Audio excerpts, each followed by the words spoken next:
Cheryl, you carry such a peaceful energy. Kids know. They want to hug a tree. They want to roll down the hill.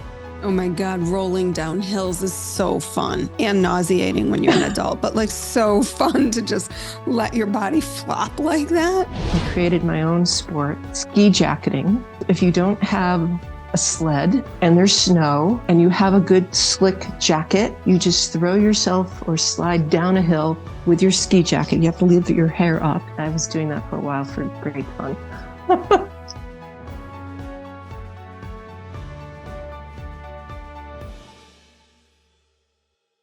Hi, welcome to Life, Death, and the Space Between.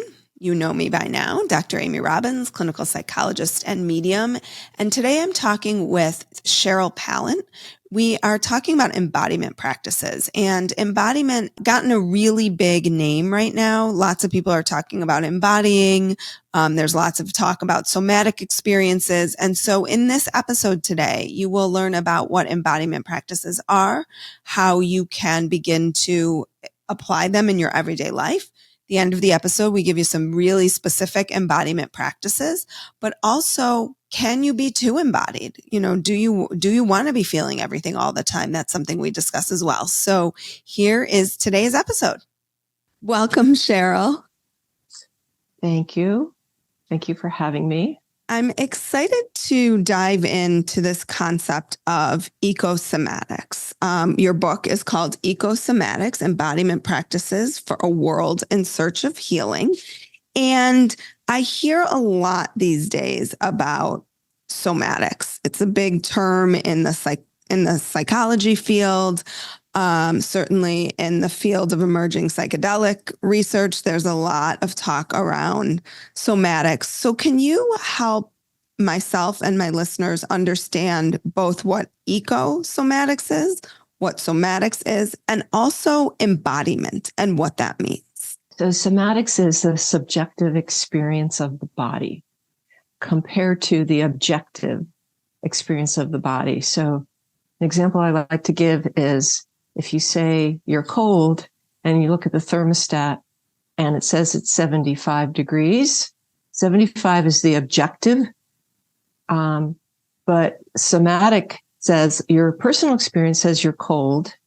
So that has validity. So your own personal experience, whether it accords with so-called objective reality or not, has great value within the somatic fields. And certainly in psychology, it's totally part of that field. So eco-somatics is this recognition that, one, it comes from ecology. So ecology is our awareness of systems, natural systems, all systems working together. And so is somatics. Somatics is aware of like the nervous system works with the skeletal system, but also it works with external systems. So eco-somatics is aware of that interdependency between inner experience with the outer world experience.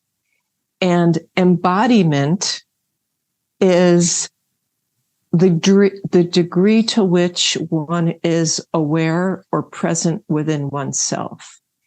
And I often quote James Joyce, the first line of one of his short stories, Mr. Duffy lived a short distance from his body. So most of us are not tuned into what's going on within ourselves, except for some of the really basic things. Oh, I got a headache. Oh, I'm tired. Oh, I'm hungry. But with embodiment, you're getting into the more nuanced awareness of oneself. So it's not a matter of you are or aren't embodied. It's to what degree. So to what degree are you perceiving self? What degree are you aware of self's interaction with your own environment? So that's my definition of embodiment. Okay. So help me understand practically what this looks like in everyday life along a spectrum. So you have people who are potentially completely dissociated from themselves, right, to completely embodied. And so what can you help me understand, like, along that spectrum, what this looks like in real life, IRL, as my kids would say. Okay. So when you use the word dissociated, that word makes me think of psychological disorders.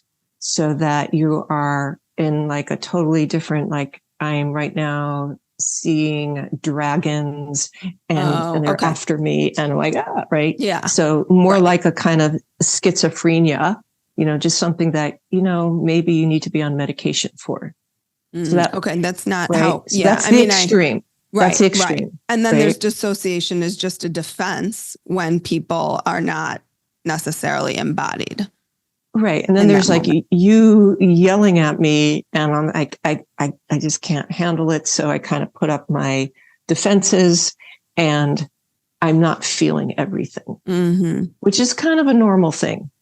I would say even to a degree healthy. But with embodiment, it's like, you're checking in with how am I feeling in this moment? What's going on? Oh, look, the temperature of my body just heated up because this person is yelling at me. Oh, my neck just got really tense. Oh, I'm watching this person and I'm noticing she's doing X, Y, and Z.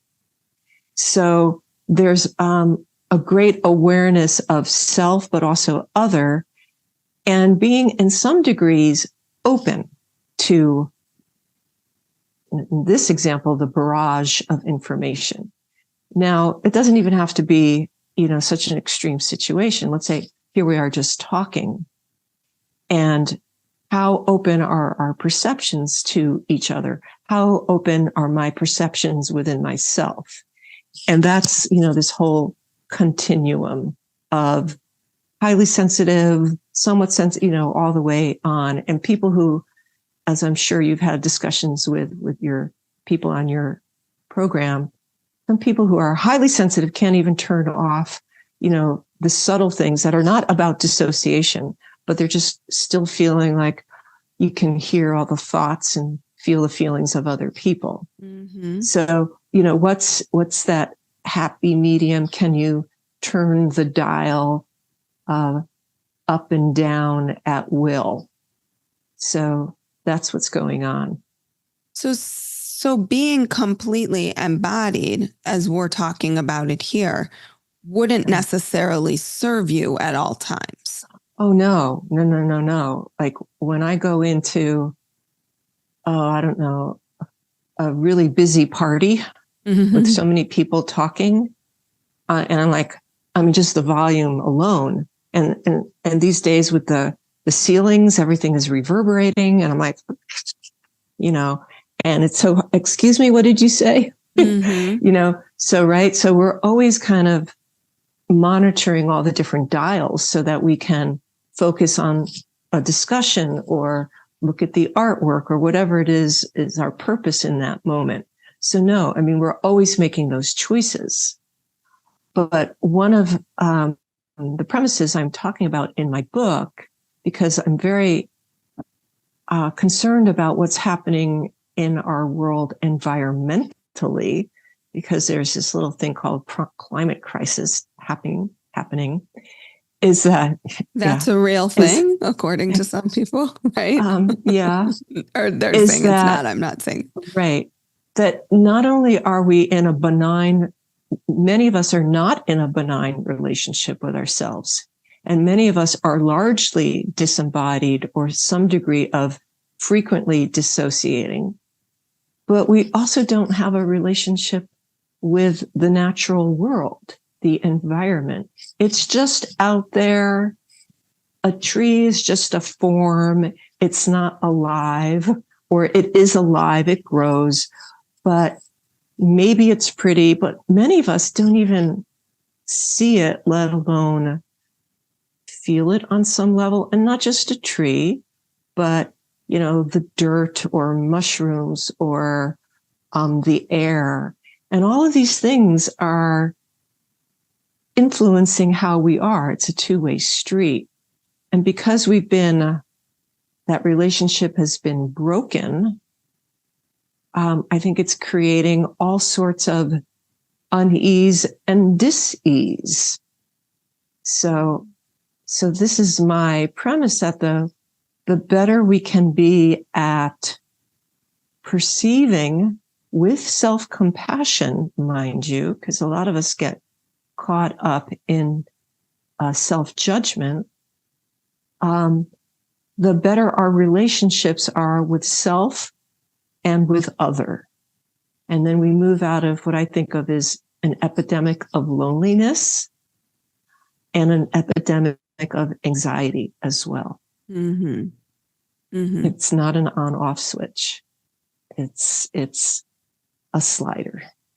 So in tuning into our own internal experience, what happens is we become better connected with not only ourselves, but also people in our families, our friends, and the world around us. And so if it sort of ripples out in that way, that's where true healing happens. Right. I mean, there's a lot of disconnection. I mean, so many of us have anything from a little to a lot of disconnection. Well, how are you feeling right now? I'll ask I do energy healing, and I'll ask my clients, how are you feeling? I don't know. Well, just take a moment, check in. Tell me what's going on physically. I don't know. I don't know. But you came to me because you've got chronic migraines. Yeah, I don't have one right now. I'm like, okay. Well, what's going on with you emotionally? Right. And I mean, and then I have to guide them into even connecting with themselves on one level or another. Whereas if you ask me those same questions, yeah, because right now I'm talking to you, so my focus is on you, but I can pretty quickly turn it back on me and say, oh, I just noticed, my breathing is a little bit more shallow, I think, because I'm excited to talk to you. And, oh, a little bit of tension in my hip socket. And I can give you more information than maybe a lot of your listeners would want to know. But because of my attunement to self, that information is readily available, and it's valuable information. So I know, like, what do I need to do to make myself feel better or appropriate to the situation? Yeah. As you're talking, I'm obviously taking what you're saying and applying it to myself. And I hope everybody else is also starting to do that. And I'm thinking about in my daily life, kind of what this looks like for me. Like, I'm very conscious of my body, probably because I'm sitting all day, but maybe not. And I'm always moving and shaking. And I think as a therapist, I hold a lot of other people's energy. So I'm really conscious of where that energy is sitting in my body, and have become actually much more conscious of that. Probably the more this has become kind of in the zeitgeist, but also the importance in my own work of how, and, the body keeps a score, and everybody talks about that book, which is great. But what does that actually mean? What does it mean to hold? Someone said to me the other day, the issues in the tissues. To hold all of these experiences in our physical body and be so disconnected from that. Right. So we all are doing that to one degree or an extreme degree. And so it's kind of like me saying boo, and you go, right? Mm-hmm. And what we hope is that most people then go, yeah, that was just you joking around. And then I exhale. But what happens for many of us in that boo ends up being something more serious, like, you've lost your job, or you've lost a family member, or somebody said something nasty to you and you wince, that we go like, and then we never exhale. And it's not only the exhaling, but, see my hands. So that tightening of the body. And so that gets stored in the body. So one of the ways to release all of that, we'll call it shows up as tension or the impressions of your life is, so the more you can be moving. My son is so funny. He started walking. He's 10 and he started doing this really funny walk lately where he just like looks like one of those Gumby things that blows. Oh yeah. Yeah. And I started doing it too because it was so cute. Right. But it really like moves things. And it feels good. Yeah. Right. Right. And when you're doing that, you don't even have to know that, oh, that was just when dad said such and such to me and I had that major wince. Oh, and that, like, you don't have to identify, we'll call it the stressors. It's just kind of because your body's holding it all over the place and you can just kind of move it on, let it go. So it's a little bit of like a martial arts. So you just kind of, it's coming in and maybe it moves through you and then it moves out of you. So just keep the process going. Keep some movement. Breath practice. Just how is your breath in this moment? Is it just in your chest, which means it's shallow? Can you invite the breath into your belly? Can you invite breath all the way to the bottom of your torso? If you love the show, there are several ways you can show the love. You can go to patreon.com at Dr. Amy Robbins, just put in my name, and support the show in any monetary amount you feel comfortable. $5, $10, $20 a month makes the world of difference to me. So I would appreciate if you could support the show. If you're already supporting the show, there aren't enough ways to put into words how grateful I am for that support. It literally has made such a difference to me, and it is what keeps this show going. So thank you so much. Also, make sure you're subscribed anywhere you can get the show. You are following me on Instagram. Please subscribe to my newsletter, dramyrobbins.com, where I do bi-monthly soul wisdoms. I'm going to be getting back to that. I took a little break, but they are coming back. And also you can follow me on Instagram at Dr. Amy Robbins. That is where I'm the most active. That's the social media platform you can find me on the most frequently. And just reach out. Let me know your thoughts on a podcast. Share the podcast with friends, whomever you think would be interested in this topic. Just please pass it along. And thanks as always for your support.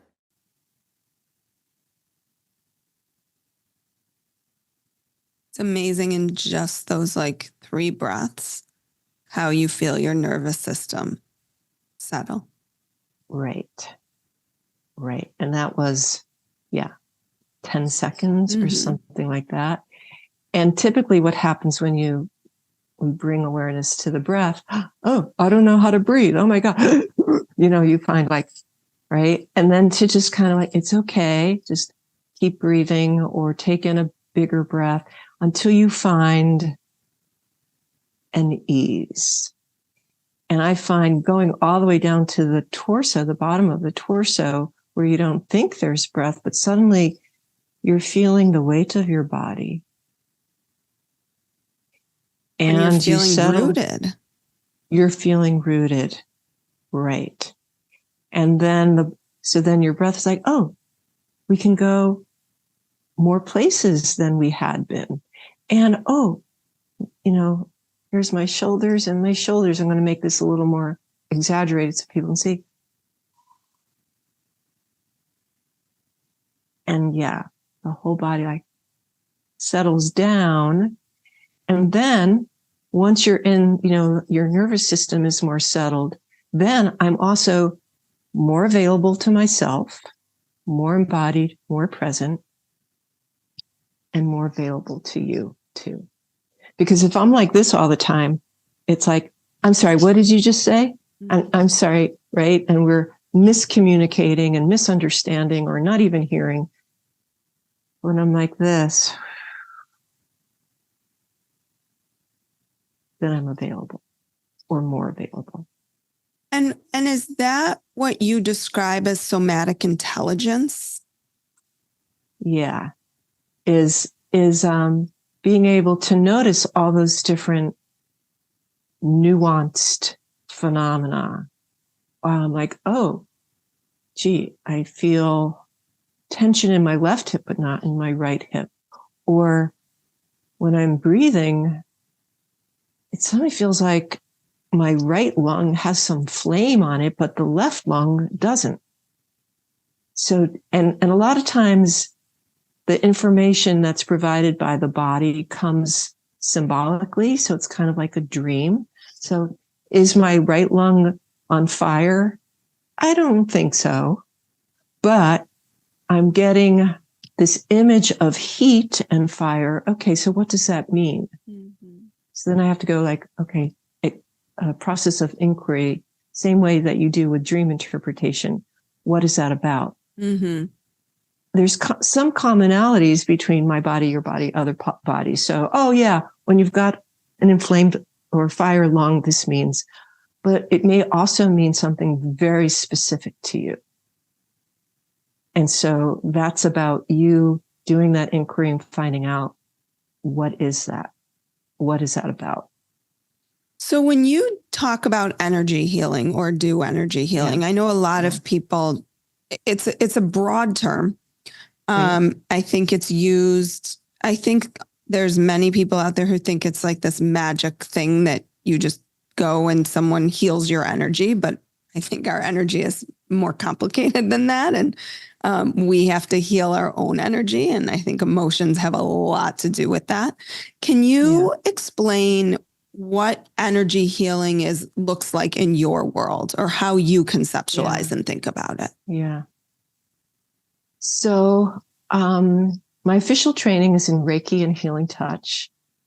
And there's a lot of overlap between them. But it has to do with, even though I see you, and if we were in the same room, we could touch each other. We tend to think that the body is solid. But guess what? 80% of the body is water. And then I'm not sure what the percentage is, but we are also energy. So, when you go get your heart checked, they're checking the energy of your heart. You can check the energy of your brain. They're still working on devices that can check on your subtle energy, or some people might call it your chi or your prana. And different people some people can see it. Oh, you've got, there's a cloud over your right temple, but for the most part, you're in a blue, So some people can see, some people can hear, feel. Basically, each of the senses work depending on what your own ability is. And I've got the ability in just about each of them to a different degree. So would you say that's like clair, finish it, voyant, audient, or is it different for you? Or is that what it is for you? I would say it's those. Okay. It's those. And my listeners are very familiar with that. Yeah. And I work with people both in person, so they're on my massage table, and I work with people at a distance too, which is very fascinating that we don't even have to be in the same space. I don't even have to see them. And so I'm connecting with them, whether they're in person or not, on that energetic level. And that's happening, how do we describe it?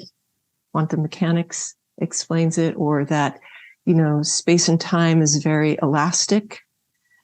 So when I'm working with somebody, I am going through the various techniques that I've learned, one to kind of check in with, like, what am I picking up on what's going on with them?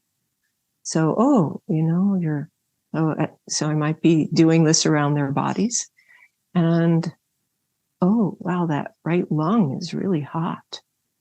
I often feel that sensation. Sometimes I'll get like, I'm hearing a voice that says, you're being really critical about who you are, or something like that. And depending on who the person is, I might even share that information. But essentially, I know what unease or dis-ease in the energy field looks like or feels like. And I've been doing a lot of work on myself over the years, but also prior to every session, I kind of zero myself or neutralize myself so that I'm able to be a source to the other person. And it's not just me. I'm just like the vehicle that it's coming through. Mm-hmm.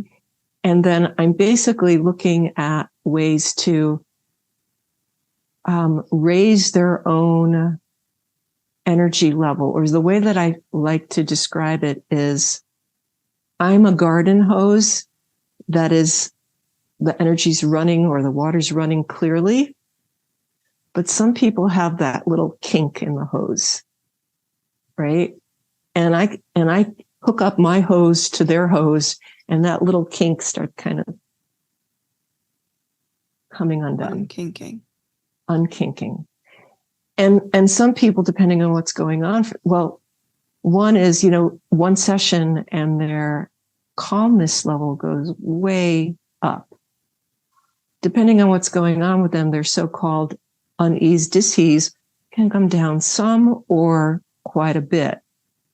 So, because some of it also has to do with their own belief systems and what their relationship is with themselves. So you, when you hook up in that way, mm-hmm. do you just like sort of blow the water through, or do you address why the kink happened? Because in therapy, right, I'm going to address why the kink happened. Yeah. And I love how these modalities can go together, but I also try to understand how they could go together. Yeah. So one is I actually frequently work with my husband as a psychologist, and his specialty is trauma. Mm. And so there are some clients that we share in common so that he and they can talk through stuff, maybe talk about the why, or maybe talk about going forward. But I'm less concerned, or maybe even not concerned at all, about the why. I'm just saying, oh, she's not breathing deeply. Okay, look, there's something going on with this lung. Let me just kind of move the energy a little bit and blow, but not literally. Right. Yeah. And then, so I'm moving that energy, and sometimes they have awareness of, oh my gosh, I've been angry at my mom and I haven't expressed that, and maybe I need to. Half the time they're not. They just like, and that's okay. It's just like, wow, I feel I'm breathing differently. Wow, great. Wow. Right. So it's not about the why. It's about getting them to just be more available, more in flow with their own being. Mm-hmm. Do you think that energy work can be enough in like a standalone modality? Yes, but depends on what's going on. And then it also has to do with, I've also noticed that, you can't say all energy workers are alike. So they have different degrees of, does their energy work with your energy? In the same way that, you can say the same thing about psychologists. Well, I know she's got like 3 PhDs, but I don't know. We didn't click, you know? And the same thing happens with, people who are energy workers. Sometimes it just doesn't click. So you need to find somebody who you feel comfortable enough with. And you can pretty much find out. Sometimes I'll talk to my clients briefly on the phone ahead of time or an email, and they just want to check out with is this a good fit or not? And that's fine. But, once we were doing a session, sometimes I'll have a client who's like, oh, yes, I so need this. But energetically, their body's like, who's this person? I don't know. Maybe not. No. And so sometimes it's not until, a second session that more dramatic response is taking place. So not all two people are alike. And I've seen so many Reiki people, they go through, in some ways, I want to say an easy training. And then they say, I do it. Let me see you. And I think sometimes they do harm instead of help. Because I was part of a group, different levels of ability, and we would work on each other. And I'd be receiving from somebody. I'm like, oh my God, they are so anxious within themselves. And I'm picking up on their anxiety, and I end up having to defend myself. And am I benefiting from this at all? No, because I just spent this whole session being defensive, as opposed to I want to be able to just be open and let this other person come in and do their magic. So there's got to be, they have to have done, not just gone through a training, but also have done what I call their own homework. Have they? Same in my field. Right. Yeah. Right. So have they owned up to not only who they know themselves to be, but have they looked into their darker places, into their shadow parts? And yeah, we all have that to a degree, but are you able to hold it back and not transfer it to your client? You better hang on to it. Yeah. Right. Yeah. We call that projecting, right? I mean, there's so many crossover. God, I want to sit at your dinner table with you and your husband. There's so many crossovers because in a lot of ways, I mean, as a therapist, I'm very in tune with people's energy, like when they walk in the room, right? And so I notice myself, and again, this is after years of doing the therapeutic work. I notice myself like, how can I help them both embody, right, with breath, but also how can I match that with them to help them?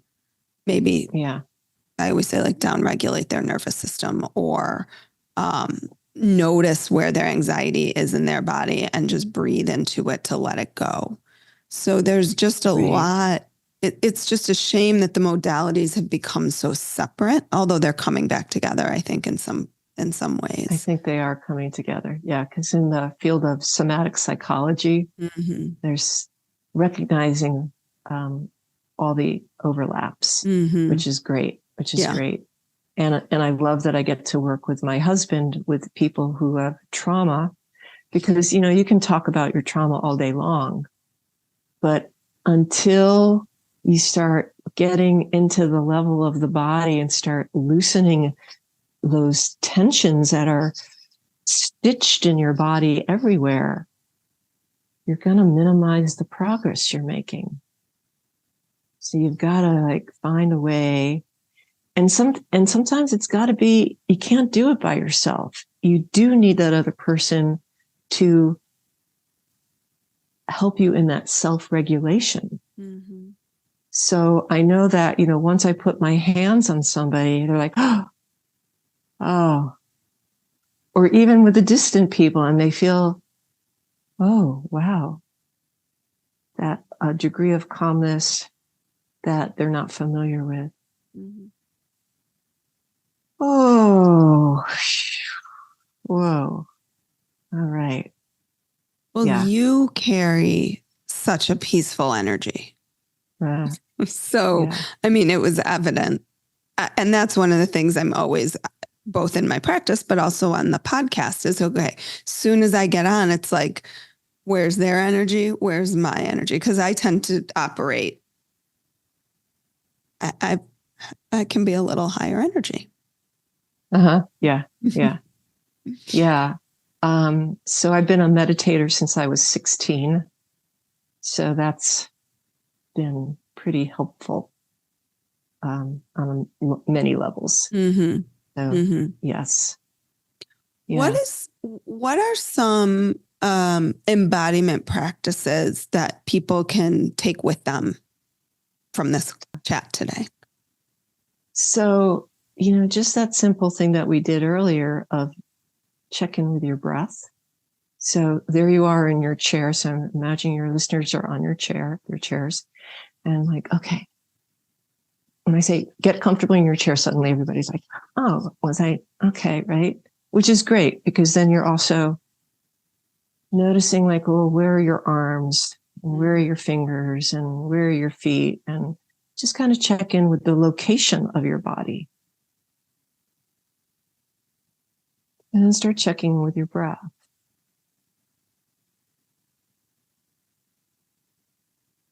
And feel your weight on the chair. And feel your feet against the floor. And how gravity, amazingly, is holding us in place.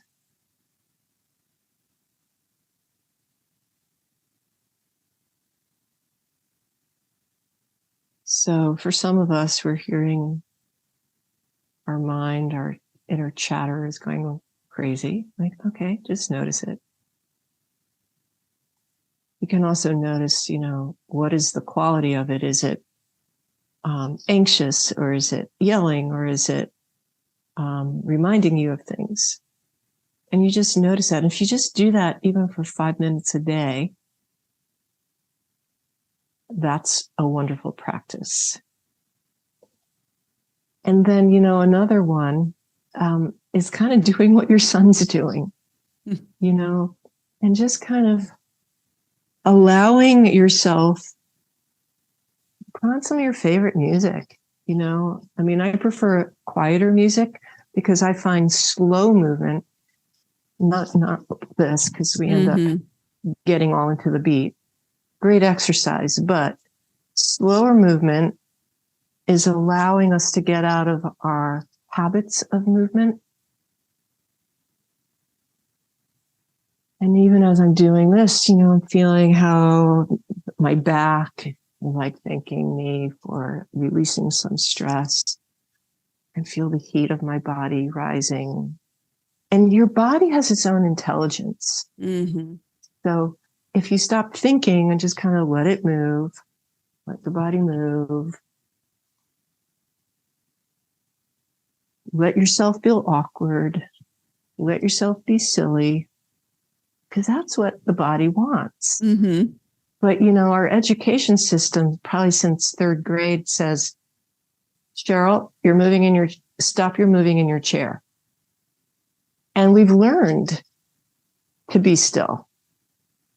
And we don't want to be still. And I'm not even talking about if you have ADD or ADHD. I'm talking about all of us, right? We're good for stillness at times. Yep. But there's, we also want to do whatever movement we're doing, which is why I think they say 20 minutes on a Zoom call or focus on your computer and then look somewhere else and move 20 minutes. Keep giving yourself those sorts of breaks.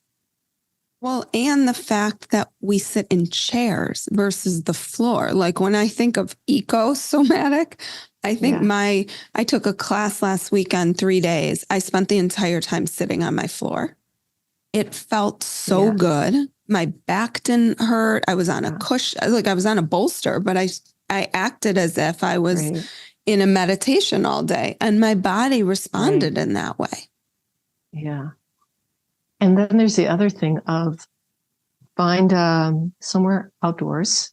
Could be grassy, could be rocky, and lay down. Yeah, well, that's not happening here. Right. Not right now. It's winter. Right. Maybe, it's like, maybe if you've got like a really wave good coat. here. It's 20 today. Oh, okay. It's 14. So. Oh, yeah. Yeah. Put on your bathing suit. Right.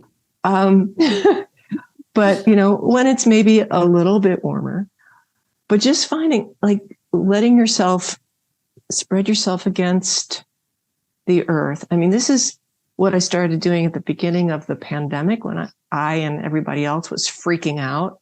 And the only thing that I wanted to do was lay on the ground. Mm-hmm. And in that moment, I could feel the ground supporting me and kind of receiving my anxiety about what was going on.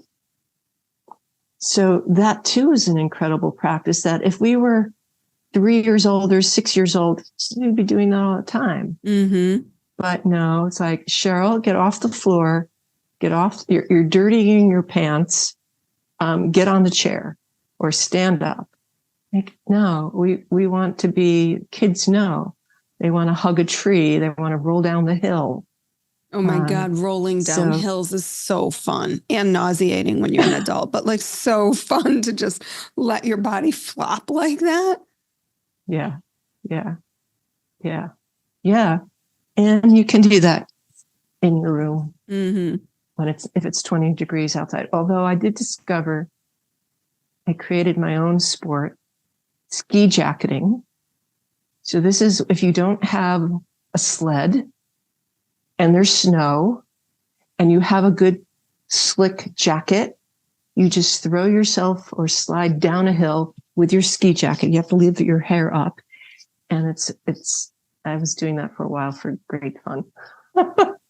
That sounds great. Got a sled. I have to be honest, there's been times where I've just gone and put my bare feet in the snow for a minute or two, which I think it's really, really cold here. But even after this class that I took, it was 3 days. And when it ended, it was, I don't know, -30 here. It was crazy.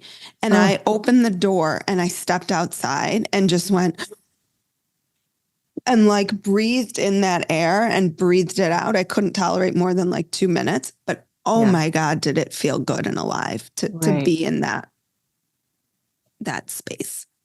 Yeah, probably because you got your own heat up, your inner heat. I mean, there's practices within Tibetan Buddhism, and there's also a guy in, I forget where he is, Northern Europe, in which you bring up your inner heat.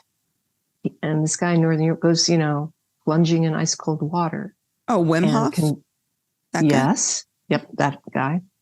I don't want to do it. I don't even want to learn it. It's not on my to-do list. Sorry.